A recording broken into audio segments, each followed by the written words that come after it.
se rassemble pas d'abord pour des prophéties? Maintenant, les églises, c'est quoi? Prophétie, prophétie. Quelqu'un se lève ici, 2 minutes, il enseigne, et puis toi là-bas, toi là-bas, toi là-bas. Ce n'est pas l'église. Ce n'est pas l'église. Et je viens, je prophétise sur 10 personnes pendant 1 heure qu'on m'a donné pour enseigner. Maintenant, vous, l'église, là, qu'est-ce que vous êtes venus faire? Dites ma maison. Je viens à l'église pour que pendant 1 heure du temps, on prophétise sur 10 personnes et on parle de la vie de chacun. 20 minutes, 20 minutes, 20 minutes, et puis je rentre à la maison. Qu'est-ce que j'ai reçu? La vie des gens. C'est comme ça les gens remplissent les églises. La foi ne grandit pas. La maturité ne vient pas parce qu'au lieu de venir écouter la parole, on vient écouter ce que le prophète a dit sur la vie des gens. Papa Alvin qui est pensant de trompe le manger côté l'église. Ouais, manger côté l'église. Comme yo Anouka. Mais Moutomba nango c'est la même. L'apôtre Léopold Moutomba. Il est revenu à 2019 ou 2020. À Bandiango, qui veut dire lumière. Or, ceux qui comprennent beaucoup de secrets. Parce que lorsqu'on parlait de l'ange de la lumière, celui qui portait la lumière n'était ni autre que Lucifer. Parce que c'est la force du mal. Voilà pourquoi cela est appelé ténèbres. Le diable transmet aussi la lumière. C'est ainsi au Kenamaikari. Au Kenamaikari, on va expliquer que Maikari Zani. La religion de la lumière. Là-bas, ils transmettent la lumière. Alors par là, je reviens pour te dire que le mot Anouka que tu vois, Anouka, renferme beaucoup de secrets. Lesquels? Actuellement, il y a des ordres.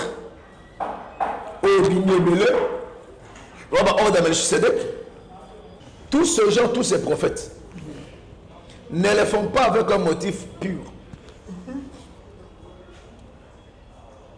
Ils veulent maintenant se valoriser. Et non élever. Au lieu d'élever une âme.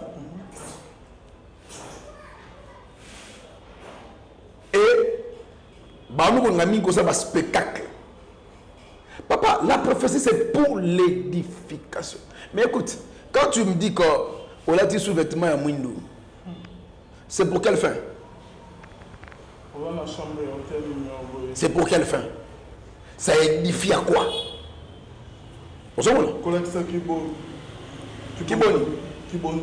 Mais le magicien le fait. Shalom, shalom, bien-aimé dans le Seigneur, un grand merci. Nabino tout bozo dans l'abisso de partout, bonzambe, na bonzambe, lola, ezofuta, si maintenant tu as pour le vaquer, nzamba, pour tout koye. L'issousoua qui n'a pas azo c'est l'abisso et donc on a pasteur fait amis si à la bouche autorisée de l'éternel depuis Zéré. Na filo mon koya monté ma bifesse d'homme depuis Londres, na maman Gisèle, Luke le monté ma papa.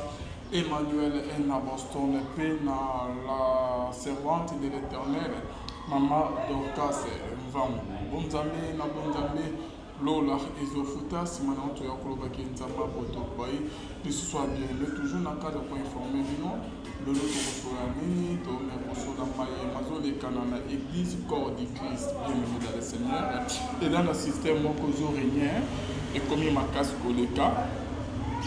Mais l'église, il y a pasteur, il y a prophète Francis Joël. Madame Zosa, Anouka, bien aimé dans le Seigneur. Et pour nous, il y a un système de prophétie, quand la parole de connaissance, prophétie, Matthieu, Zoni, Moukessi, ma mère. Pour nous, il y a la prophétie, il y a avec précision, Bakongo, routine hôtel, tout le monde, il y a une chambre, moi, si vous avez non, ça va massacrer, il y a Anouka, et pas prophète Francis Joël, bien aimé dans le Seigneur. Et d'ailleurs, notre pasteur Ebédé m'a un peu pour réagir sur le système en gros. Au Toto, on n'est pas prophète Francis Joël, notre prophète au bazar au Sakola, on n'est pas naïe, notre succès Joe Grace, Joe Grace, pasteur bazar moi Ebédé, qui bazar ça bien aimé dans le Seigneur. Et d'après la mort, il y a pasteur, le pasteur Marcelo Tunasi, américain peut voter les systèmes, il y a la prophétie à l'objet qui est allé, Badlo à l'Okuta, et dans le soloté. qu'est-ce qui se passe au juste dans l'église corps de Christ. Tout maintenant Kolanda et le ok pasteur Marcelo Tunas amekaki un peu pour le concernant la prophétie où ils ont salamé pas Joe Grace Francis Joël génération moi ba prophète babimien Kolanda Anouka bien aimé Tolandi et on se trouve tout juste à prophétie. Maintenant les églises c'est quoi? Prophétie. Quelqu'un se lève ici, 2 minutes il enseigne et puis toi là-bas. Ce n'est pas l'église. Ce n'est pas l'église. Maintenant ici, vous êtes là à 3500 personnes ici. Et je prophétise sur 10 personnes pendant 1 heure qu'on m'a donné pour enseigner. Maintenant, vous les restes là. Qu'est-ce que vous êtes venus faire? Vous êtes venus faire quoi?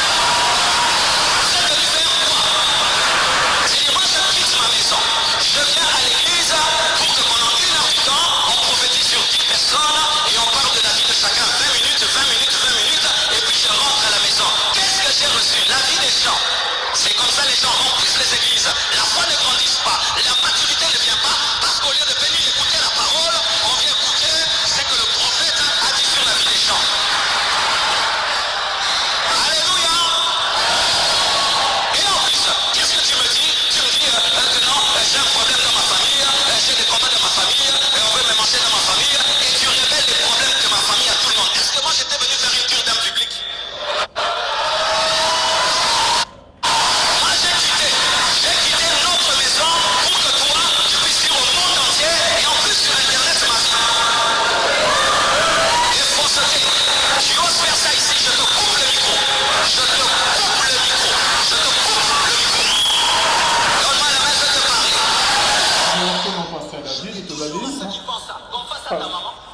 Pasteur David Poutou, tout un pasteur David Poutou, bien aimé dans le Seigneur. Là, tout Hollanda, élément pour il y a pasteur Marcelo Tunasi concernant la prophétie de Saint Nicolas. Réaction, on a déjà pas voir Hollanda, élément où il y a pasteur Marcelo Tunasi. En tout cas, nous avons Pambola Bisso, de partout dans le monde, puisque tous amis, que la paix du Seigneur Jésus-Christ et Bila Bavina Bisso. Merci. Nalandi, réaction, il y a pasteur Marcelo Tunas. S'il faut nous répondre par rapport à la question, nous répondons à 2 volets. La première volet, nous avons condamné pasteur Marcelo. La deuxième volet, nous avons appuyé. Pourquoi nous avons le premier volet, nous avons condamné? De Genèse Apocalypse, et si comme mon côté, Bible est les prophéties. Et si comme mon côté, Bible est péquisi prophétie. Dans Jean chapitre 4, nous avons vu le plus grand prophète existant à la personne de Jésus, comment Azo s'accordait la femme samaritaine. Azo Ibisaye, quand na Bible l'union Suzana Bango, na kati na Bango o ayukutu aza te. Il a parlé en huis clos sur la vie de ces derniers. Toké na Jean chapitre 9. Batuna quelle question, mais lui a révélé le secret, donc il a prophétisé sur l'aveugle de naissance en leur disant, celui-ci vit naïe bozo mona, et ça lié na ba alliance familiale te, ba problème, ba mbeba ya salité. Mais ça lié par rapport na souveraineté en Nzambe, na commissie boy. C'est-à-dire Jésus vit en prophète. Il a aussi prophétisé publiquement. Aux hommes. Alors fait qu'on va condamner quelque part, parce que oui, papa le vin. So il veut ça la kwanga te. Au côté moninga ça la kwanga, côté les militaires. Tika ça la kwanga na yi, ya domaine na ote. Yo binga mitamu so domaine na mikate. Non, mais par rapport à ma profession, ils ont ça à mon papa. Oui, Nazoya Nabi, nous avons 2 volets. Ah, ok. Premier volet, nous avons condamné. Ok, prends tout ton temps. C'est-à-dire que le pasteur Marcelo Tunas, c'est un ministre de Dieu. Il a une grande église. C'est un nom. Mais il faut ailler d'accord. Nzambe akabola mutu na mutu ngolu selon etendi oyo ya chakati na ye. Aux gens, à celle bango grâce, il y a prophétie, bamsusu ya songe, bamsusu ya vision, bamsusu ya guérison, bamsusu ya parole de sagesse, ainsi de suite. Alors, dans 5 ministères, ministère aux Nicolas, ministère monsieur Zati. Seulement tu travailler dans cette complémentarité. C'est attention mon Paul Alobi. Alobi, ngai na tiem kona moboku. Apollo sasa nini? Aye abwaki mai, nzamba osani. Azo kolisa. C'est ça le ministère. Toujours travailler dans la complémentarité. On a évité le nom condamné mon ingate parce que nous en avons bien monté. Grâce à ça, nous avons été, nous avons monté. Nous avons payé. Alors par là, je dirais que la prophétie en soi, elle est pour l'édification de l'église. C'est biblique. De Genèse à Apocalypse, les prophéties, la côte n'a deuxième volet. Pourquoi on a dit quelque part on a peu ces raisons? Quelque part on a raison pourquoi? Parce que actuellement, tous ces gens, tous ces prophètes, ne les font pas avec un motif pur. Ils veulent maintenant se valoriser. Et non élever. Au lieu d'élever une âme. Et, on a mis un spectacle. Papa, la prophétie c'est pour l'édification. Mais écoute, quand tu me dis qu'on a dit sous-vêtement à Mouindou, c'est pour quelle fin? C'est pour quelle fin? Ça édifie à quoi?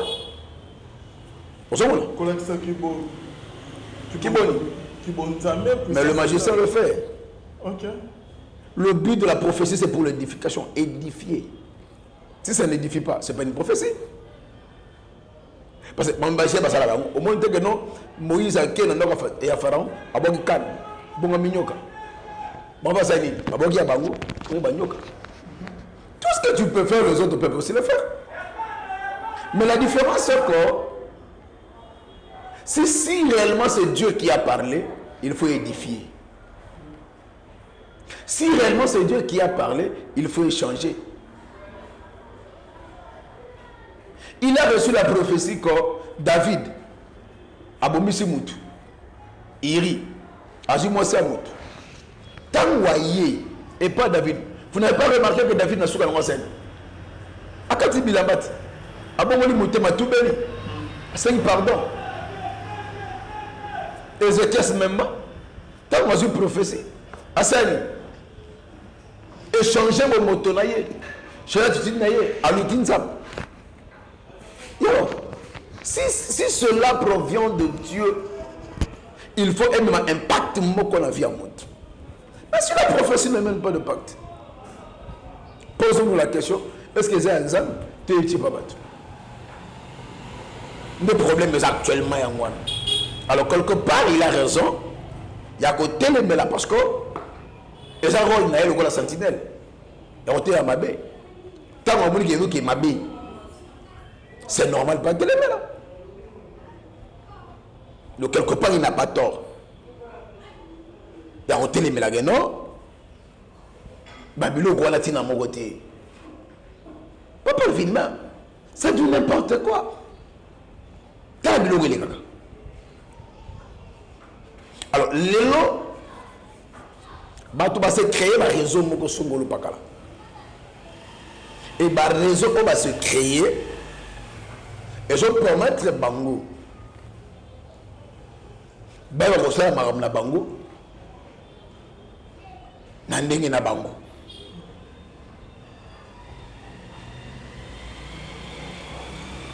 Faut que le dossier Komboyo Anouka. Mais Moutambandango, c'est la même. Apôtre Léopold Mutombo. Il est revenu à 2019 2020. À Bandiango,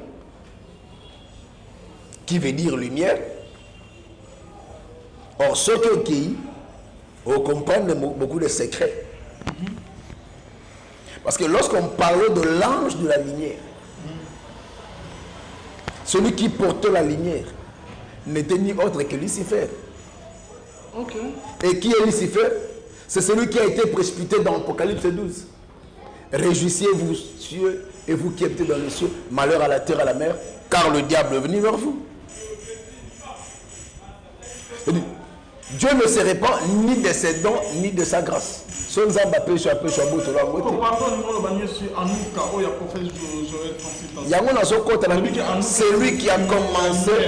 lui qui a commencé ça, c'est l'apôtre Léopold Mutombo Kalombo du ministère Amen. Yimda Banda Anouka. Et comment on voit l'école? Et d'accord, Francis Joël Tan. Le prophète m'a fait belé et Moussou Baïbani dans ma cacité. Bango va dans le bloc à Anouka. Dans le Guamou, dans Nangabawa, comment ça s'appelle encore? AGK. C'est dans un cas. Il y a vraiment Anouka. Ils sont beaucoup. Aujourd'hui, papa, mon peuple périt par faute de connaissance. Il y a beaucoup de choses qui se cachent actuellement. Nassima Bakombo, Nassima Église. Mais je reviens pour te dire que Anouka veut dire lumière. Lumière. Ah. Oh, c'est lui maintenant qui était disposé à transmettre la lumière. C'était Lucifer. Oh, Dieu ne serait pas Nazoya. Dieu ne serait pas ni de ses dons, ni de sa grâce. Soit peu, soit péché. Nous avons précipité Satan à Botolé beaucoup de Naïta. À Botolé à Mota. À Tiki n'a pas pouvoir, voilà. Il y a un exercice en bas. Oh, si le diable maintenant qui a été précipité, Dieu l'avait destitué de ses fonctions, mais ne l'avait pas ravi ces dons-là. C'est aussi qu'il est parti avec le don ou le pouvoir qu'il avait, qui va se transformer maintenant en ténèbres, mais qui n'est pas seulement le ténèbre, qui est aussi une lumière, mais parce que c'est la force du mal. Voilà pourquoi cela est appelé ténèbres. Le diable transmet aussi la lumière. C'est ainsi au Kenamaïkari. Au Kenamaïkari, on va expliquer que Maïkari Zani. La religion de la lumière. Là-bas, ils transmettent la lumière. Alors par là, je reviens pour te dire que le mot Anouka que tu vois, Anouka, renferme beaucoup de secrets. Lesquels? Actuellement, il y a des ordres. Au Bignébélé, qu'on a eu beaucoup à parler sur ça, tout ça, mon pensée. Anouka, ça va ordre. Tu es moi la Francis, je vois là comment. Avant comment Anouka le travail, non? La première des choses, il devrait être parrainé et pas le Paul Mutombo. Quand il est parti, il a été parrainé comme un fils, il a adopté comme un fils. Question mark. Élisée, tu ne sais pas qu'aujourd'hui ton maître sera élevé de dessus toi. Taisez-vous, je le sais. Balégui, Jourdain, Balégui, Gilgal, Bakom, Nabetel, Élie a été levé. Élisée a récupéré mon toit à Zongi, à Jourdain. Sûrement l'esprit qui était dans le Père et dans le Fils. Il devait hériter une chose de la part d'Élie et marcher avec l'esprit d'Élie. C'est ainsi devant le journée, il ne frappa le manteau disant où est le Dieu d'Élie, et le journée se sépara de ça et là. C'est-à-dire quoi? Ce dernier devrait passer par un coach qui devrait le coacher pour coacher dans Anouka. Et c'est ce qu'il est en train de faire. Papa Alvin qui est personne te trompe, le manger côté de l'église. Ouais, manger côté de l'église. Merci beaucoup, Pasteur David Poutou. Aujourd'hui, en nous cas, selon yo, ezali qui bonzame monte zawana. Exact. C'est que j'ai donné. Il n'y a rien de. Il y a bon ça, mais la casse. Le temps on dit que non, ezali qui apporte tout le monde à Bandaki Ango. Et ayo côté que la Francis Joël. Est-ce que apporte tout le monde peut apporter déjà la bande là moi exact clair ou comment? Oh, Bible le dit. Ba o bana miso komona ba mona. Mato akoyoka bayoka. Mayela kososola. Ba sosola. Ba signe ya temps. On doit répondre avec beaucoup de sagesse. Papa lui, tous allons nous la Congo à Kenya. Série moko, saison ma borolo. Ils doivent remplir. Non, bampese. Bampese. Bamisi, miselekete. Ils doivent remplir. Et que là. Ici là, il y a un souci. Ah, vous comprenez? Paf tobimi na Kim toke Kenya. Tomi na Kenya miracle non son pesa bimati. Mbisi bimati. Donc vous comprenez? Nimbisi, nimpese et bima na Kenya. Vous allez me dire que quand on a Kinawa, nimpese bando bima. Quand on a Kinawa, nimselekete bando bima. Na Kenya miselekete bima. Vous comprenez? Par là vous allez comprendre une chose. Qu'il y a beaucoup de réalités qui sont cachées derrière ces choses. Il y a beaucoup de réalités. Mais là, c'est mon papa, c'est avec le messe noire, non? Avant le messe noire, la 7e. Apporte-nous Thomas, c'est la messe noire. Avant la 7e, avant la 8e. Mais quand on a biso, les années, et là qui vont nous mettre l'église catholique, apporte-nous Thomas, c'est la messe noire. Il y a ça ce qu'on appelle l'entronisation ou l'initiation. Oui, mais nous sommes ensemble pour tous initier tout le gars dans le baptême. Vous savez, mais dans l'initiation, initiation à Bango, il faut faire la pratique kabbalistique. Vous savez, le jour où ils vont faire cette messe appelée messe noire, il faut y aller Bayango. Que mukolo wana nde makambo ebandaki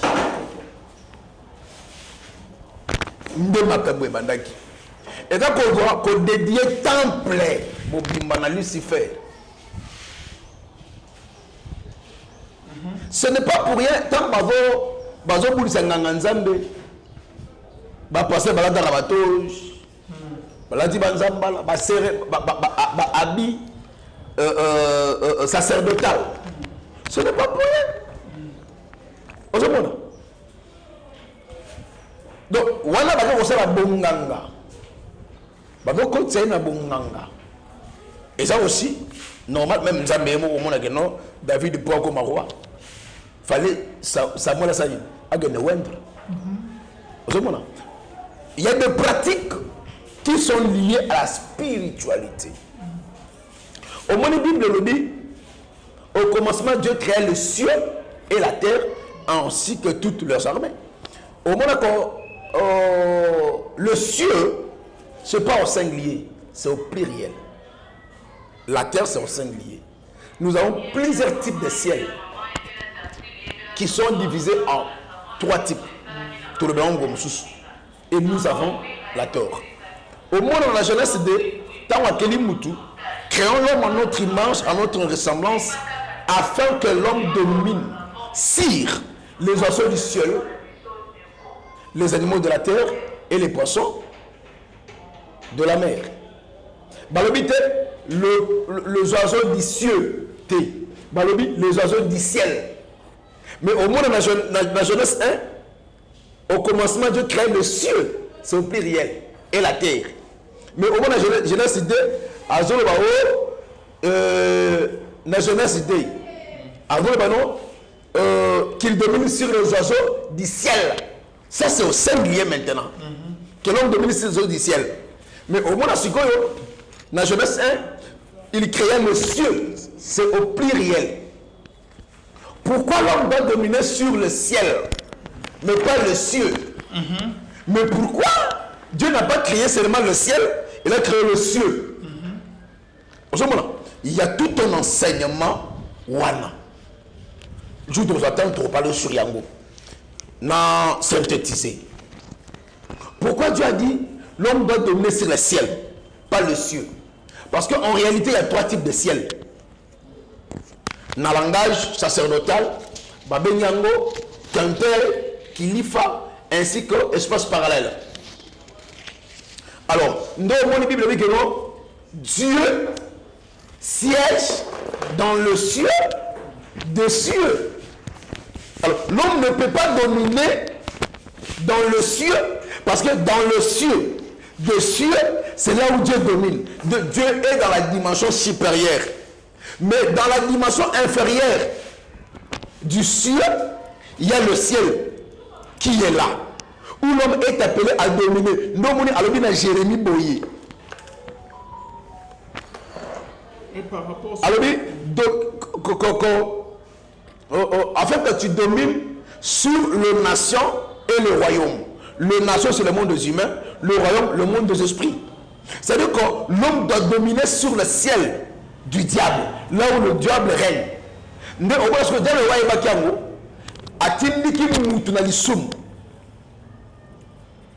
Quand est-ce que l'issum est l'issum? C'est quand l'homme transgresse la loi. Il pêche. Il offense la loi. Il pêche. Il désobéit. Il pêche. Alors, à tirer une désobéissance. Tant que vous doit désobéir à Sumuki, gloire à Nzambe Bendani, Dieu se retira de l'homme. Au moment tant que Nzambe va se retirer, c'est de là maintenant que le diable a sa ligne. Aïe maintenant qu'on soit le dessus. il y a Anouka, l'homme de Dieu. Il y a ma zoya. Maintenant, tant que le diable a vu le dessus, fais-le que le diable va régner. Papa, il n'y a pas de trompe. Le monde et le démon ne se diffèrent pas. Le monde est un démon renversé. Le démon est un monde renversé. Et donc, c'est là que au ballon monde na démon c'est le moko. Bazuna monde batie monde liboso de nasima. Bazuna démon bazuna monde batie na suka de batie liboso. C'est une seule chose. Nous monde na Jean chapitre 15-18. Comme vous n'êtes pas du monde et que je vous ai choisi du milieu, voilà pourquoi le monde vous est. C'est-à-dire que nous sommes dans un milieu du mal, où est rempli le mal. Et dans ce mal, c'est le mal qui doit gouverner. Dans ce mal, c'est le mal qui doit faire la loi. Dans ce mal, c'est le mal qui doit régner. Alors, le mal qui règne, et là, c'est les acolytes. Non, c'est la stratégie. Nous, sous Kanango, il faut créer fétichisme, sorcellerie, magie noire, magie rouge, magie blanche. On a sens occulte. Et le malin s'est déguisé à côté de le sang. Mais il a a installé dans le Oyahi. Maintenant, tu as confondu. Il y a ma belle madame confondu. C'est aussi maintenant on comprendre que la pratique wana notre messe noire dans l'église tu sais dans pas ba bomi minda l'église minda bomi mon limno sur la bougie on va bien dans langage artificiel ba appeler ces bougies ba nous prier bon il y a plus ça ba messe oyo ba ta flamme en soi salaka na on va passer la différence c'est qu'est-ce qu'il y a pas moi qui bon nzambe et là on va comprendre nzambe parce que des papa ah bon mais oui. Ok, merci beaucoup, Pasteur David. Toujours jusqu'au il y a Anouka, on le bénéron déjà. Par rapport à Maramo, Anouka, prophétie avec précision. Est-ce que la prophétie, non, c'est où tu n'es pas dans Nzambe ou comment? Papa Levin, prophétie, non, c'est où tu n'es pas dans Nzambe. Ok. Tout le monde dans la Bible, Nzambe vandi abi, il faut boma Akab. Ami tuni abi, na osam ne pona boma Akab. Bible oui. la carte à conseil, un esprit malin sorti et dit envoie-moi. Zambabi osanden. Abi oui. Na kokota na minoko basakoli nyos. Baye musaye akende bitumba. Tango akende kuna akufa. Ozomona. Loi Poutine Israël les ayiboyi. Bako kende bitumba te sans que ba consulter Zam. C'est ainsi Akaba invité sur la femme à soutenir Israël qui divisé dans 2 royaumes. Je vais habiter. Toi qui ne veux pas tout na Zam. Ba consulter Zam. Ba prophète nyon se ba sakole la bango kende bitumba Zam bazana yo. Kende bitumba Zam bazana yo. Kende bitumba okolonga. Kende bitumba. Déjà fait atunya bi or. Est-ce que na bango etikali ata na prophète moko te oyo tokoki koyoka nzambe na nzela na ye?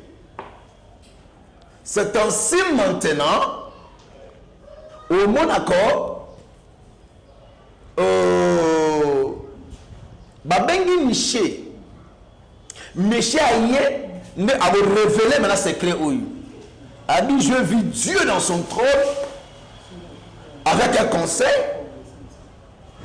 Mais l'un des esprits malins qui dit na okota na miro ba prophète ba emisa ke de bitumba tango ke kuna okufa ko ke ne bitumba te so ke okufa ozonga te akaba mo mne bisa ki aloba je malamu ba ka mabe bo tena boloko na ke bitumba tana ozonga de ba kana yi ozomona.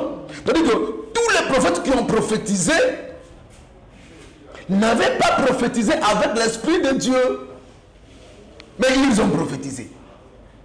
Vous comprenez?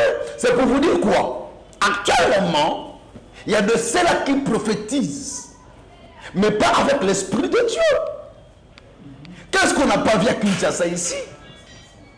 Tous ces gens qui prédisaient l'avenir. Azul le bon qu'on a tani boya et ce tala yo boy. Bakenda wapi? Ozomona. Bakenda wapi? Bazala la suscité. Bazala la suscité. Yango mo sur une pièce qu'elle qui mutu. Ako même confiance ba saki ya watu. Avant le kambongo tout ça. Nyo sani, Nicolas Mpiaka. Donc la vie c'est comme ça. La vie vraiment c'est comme ça. Donc Pierre qui continue à monter dans ma baie, à bon faire un prophète, à monter dans la sac à tout. Alors par là je dirais que ma prophétie non so Esaïa Nzambe te. Beaucoup diront nous t'avons servi, nous avons prophétisé à ton nom. Je leur dirai, je ne vous ai jamais commis. Alors peut-être que na bibi noté nati kala koye babi noté. Donc depuis moi ça la musala nga nzambe nati kala koye babi noté. Et batu ba yaba ba prophète ba bomona ni bosakola la kombo na nga batu ba mona nga bino ba kombo na nga bosakoli mais ngai na yeba babi noté bosala ya ngati. Parce qu'au niveau de la professionnel, tout le monde n'est pas le prophète Joe Grace, Francis Joël, Nance, Anouka, qui bonzame les athéos, t'es pas dans le Joe Grace. Parlant de Joe Grace. Non, marché pas monter. Joe Grace, c'est quelqu'un que je connais. Joe Grace, c'est quelqu'un qui a passé une vie dans la profondeur de prière. Quelqu'un qui cherchait Dieu. Qui cherchait Dieu. Aujourd'hui, mais Moutoubourou est lobby, mais le lobby est bien. Viens la réalité belé. Mais on a un Anouka qui veut dire lumière. Derrière ce mot Anouka, il y a beaucoup de secrets. Alors, allez-y imaginer que c'est les raisons moko songolo pakala. C'est les raisons moko songolo pakala. Qui prouve avec suffisance déjà que makambo baosala ngona nzambe te. Je veux pas dire que Dieu grâce n'a pas Dieu. Mais nabi oui, makambo baosala na nuka baosala ngona nzambe te. Mais Dieu grâce à Dieu. Je prouve que Dieu grâce à je l'ai connu en Luganzambe, Abana Luganzambe. Abana comme mes présidents. L'andara Malobananga bien. L'andara Malobananga bien. Moi je l'ai connu Abana Koluka, Abana Koluka Nzambi. Je sais que Dieu grâce à Dieu ou à Dieu. Raison à Nuka, il n'y a pas Dieu à l'intérieur. Alors, si Dieu n'est pas à l'intérieur, que je ne marque, est-ce qu'il est toujours avec Dieu ou il n'est plus avec Dieu? Mais parce que c'est ma professeur, il y a une série, moi, il y a des qui on dirait, c'est une série à bas. Mais moi, non, avec vos coaching, n'est pas papa naïti. Oh, maintenant, dans une histoire bien dit, Élysée, pour comme au Sagola, fallait bakatissa, ville mis ça tout.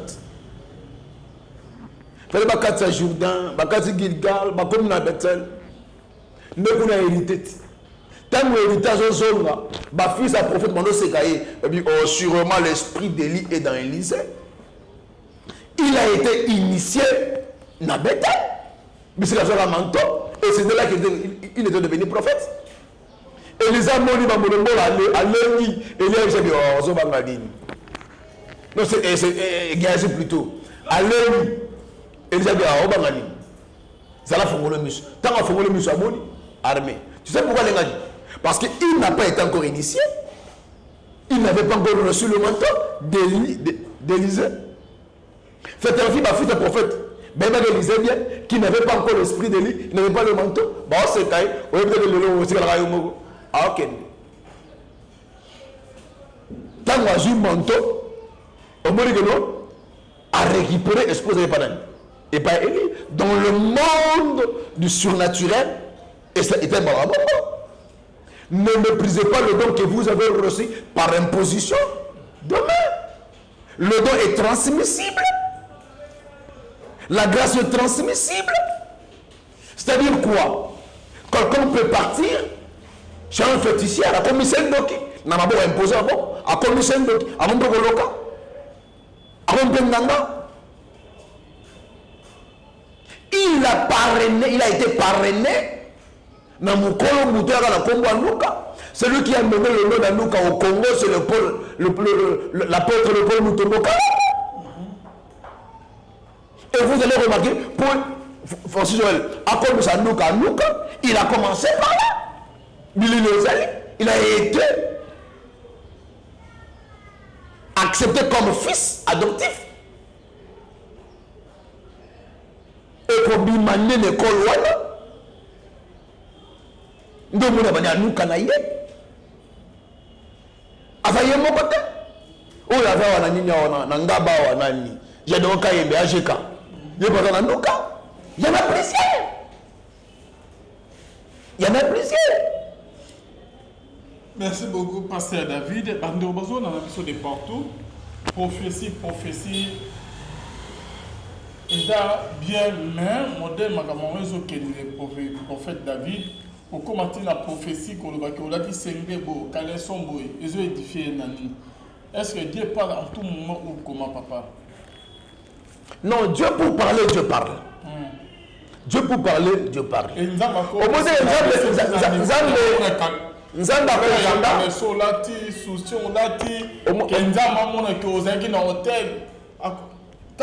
lorsque nous avons fait un message à Bongo, ils ont édifié Nani. Dieu est souverain. Tu n'as pas remarqué que Dieu a confondu un grand prophète du nom de Balaam. Lui qui prophétisait, lui qui voyait, Balak confiant, a dit Balaam, Dieu maudit, moi je peux, car je sais que celui qui tu bénis est béni, celui que tu maudis est maudit. Il connaissait Balaam très bien. Mais Balaam devant l'ange, Balaam ne voyait pas l'ange. Mais pour nous, on a angélut. Balaam se confie. Ah, mon amour, angélut. Pour nous, on a mangé. Pour nous, Foukan. Balaam a fait des outils quand il fait des besoins de salaire à boire. Donc, c'est-à-dire que Dieu dans sa souveraineté, il parle comme il veut. Mais le problème, il y a un zan de soi, le rapam batté. So, une zan dans lobby, et dans la tina. So, lorsqu'on prophétise, tina nango ezalaka nini nde problème yango wana te namoni na chambre kingani. Ok, chambre kingani moso tina nango nini ote ndenge oza wana boye namoni sengo olati na katola boye sengo neza affaire tina nango nini. C'est ça le problème, parce que la prophétie est pour l'édification de l'église. C'est pour l'édifier.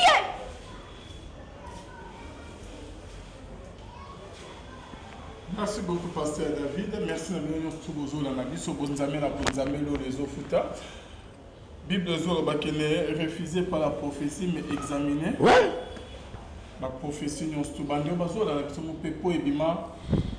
oh bah Joe grâce bazo sala bah Francis Joël bazo sala bah prophète basé Bénin dans Luca y compris bah Joe grâce type aussi comme on a là son nom m'échappe fulgence hein poussou bah fulgence poussou bah Joe grâce bah Francis Joël bah y a mon pépé mo bo souci à prophétie bah y a bozo ni sango. OK c'est une série mo bah prophète mo pe bah bima na mon pépé bah prophétie na ba télévision boy bah dégâts bah sala. Ma prophète Denis Les, habillement pour ça qu'on a la télévision, bien aimé dans les Seigneurs. Tout le monde a Jérémie Mayemba, Thomas Silas, Timothée qui est bien aimé dans les Seigneurs. Il y a un pépé à professeur. On écoute Francis Joël, Joe Grace, Fulgence, Nan, Sara. Nous avons la dimension mouké. Il y a Jérémie Mayemba dans la dimension, ça pour la prophétie. Avec précision, Combo, Makamou, Kosala. Donc, n'a pas nom, n'a pas numéro de téléphone bien aimé. Sous Kanabongo, est-ce qu'il y a bien aimé? Boyoka qui m'a mis sous ma sima qui m'a kisi, bah monsieur qui s'est bêté, bango, bango nyons tout, bah pour faire qu'il a âge, moi ya mouké, bah 32 ans, bah 35 ans. Attends, moi je ne crois pas que moi on a bango comme il a 40 ans. Bah on nyons tout, bah pour faire à 40 ans. Ceux qui vraiment qui kiss. Ne écoute sur dans mon pépo il y a un nous kake ba mémikis concernant que ma profession qu'ils ont régné que badana nza mete nza meilleur moi frapper bon peut arrober ça bon en poisse mais autres au monde dans mon pépo ba profession ils ont ça mais pas ba Francis Joël ba Joe Grace à nous ka ba prophète Moussous et des choses qui vont nza mete tous au monde qui nza mazana qualité au sakoli na bino culte si vous savez ba spectacle après ba ndibe besoin na bango ndako. Donc, il a vraiment passé l'homme de Dieu sur tout comme il a souka de l'Obanawa, il a souka par rapport à nous sur le Papa Leville, c'est déplorable comme on a bloqué à Boye. Mais il faut aimer l'homme encore. Balingi batteri mais la pierre. Parce que ça me salanza. Ce sacrificateur va dire tout le monde va me soubayer kia. Bakanga. Si cette œuvre provient de l'homme et Kangam. Si cette œuvre provient de Dieu, ne courons pas de risque d'avoir combattu contre Dieu. Nambokoyo, qu'est-ce qu'on n'a pas vu? Bamaï babami ça ba ange.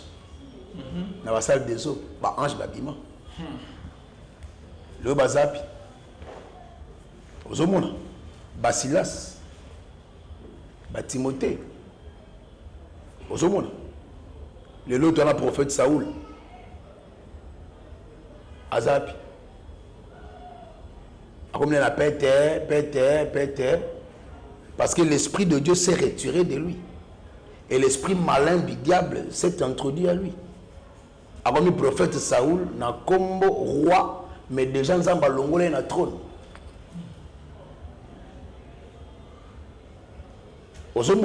Dieu s'est repenti de l'avoir établi comme prophète, comme roi. Il se retirera. Et l'esprit malin et s'incarner la carte naïe a commis pété. Tanga bandaka bamayi banini toyebi ampleur ezalaki les lois qui wapi. Si cette histoire qu'ils ont commencé avec Anouka provient de Dieu et continue, c'est la bénédiction de l'Éternel qui enrichit et qui ne se fait suivre d'aucun chagrin. Mais si ces données ne proviennent pas de Dieu, Papa Alvin, ils vont porter comme les autres. Mais là, ceux qui ont regretté des accords, tous ces gens-là, ils ont été témoins oculaires, ils connaissent mieux tous ces gens qui sont en train de citer ici. Mais au lieu tard, et c'est là moi, rien.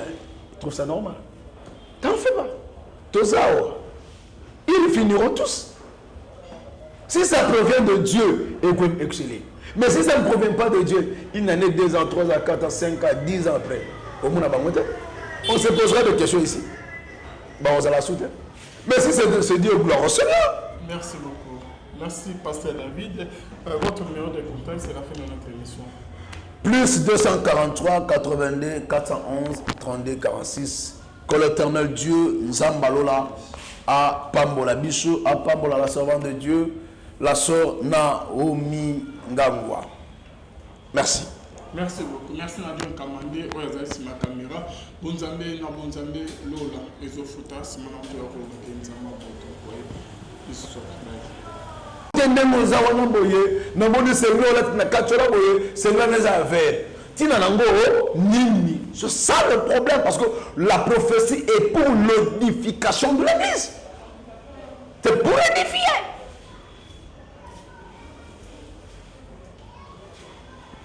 Merci beaucoup, Pasteur David. Merci à nous tous les gens qui sont les Ofuta. Bible est refusée par la prophétie, mais examinée. Ouais.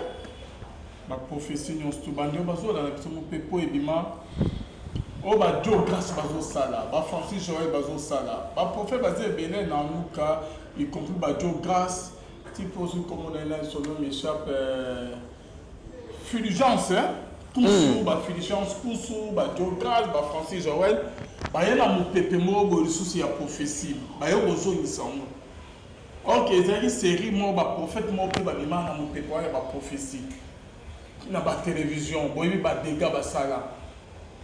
Ma prophète Denis Les Abima Kosakola na télévision bien aimé dans le Seigneur. Tout le monde a Jérémie Mayemba, Thomas Silas, Timothée qui est bien aimé dans le Seigneur.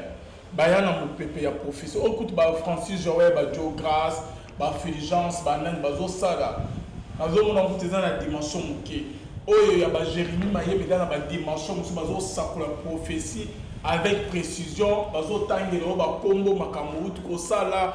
Donc na ba nom na ba numéro de téléphone bien aimé. Souka na bongo souka ki ndenge bien aimé. Boyoka ki ba misu ba sima ki ba kisi, ba misu ba kisi betaki bango nyons tout ba kufa ki na âge moko ya muké, ba 32 ans, ba 35 ans. Attends moi je ne crois pas que moi on a ba on na 40 ans. Ba nyons tout ba kufa na 40 ans. Ce qui vraiment que kiss ne écoute sur mon pépo ya anuka ke ba memikis concernant que ba profession que zo régner que badana nzambe te nzambe ye mo frapper bon peut arobimisa bon na poisse mais auto zo mona na mon pe ba profession yo ça n'est pas ba Francis Joël ba Joe Grace anuka ba prophète musus et ça chose qui bon nzambe te to zo mona ki nzamba za na kakte o sakoni na bino culte si bo sali ba spectacle après ba ndibe bazo na bango ndako.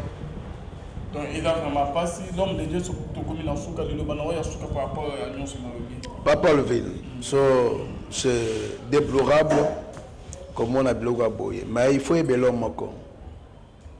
Balingi Batel, mais la pierre. Parce que ça me salanza. Ce sacrificateur va dire tout le monde va me soubailler à Bakanga. Si cette œuvre provient de l'homme et Kangam. Si cette œuvre provient de Dieu, ne courons pas de risque d'avoir combattu contre Dieu. Nambokoyo, qu'est-ce qu'on n'a pas vu? Bamaï, babamisa, ba ange. Dans la salle des eaux, ba ange, babima. Le bazapi. Ozomona. Basilas. Ba Timothée. Ozomona. Le lot de la prophète Saoul. Azapi. Comme il a pété. Parce que l'esprit de Dieu s'est retiré de lui. Et l'esprit malin du diable s'est introduit à lui. Avant le prophète Saoul, n'a comme roi, mais déjà nous avons longolé na trône.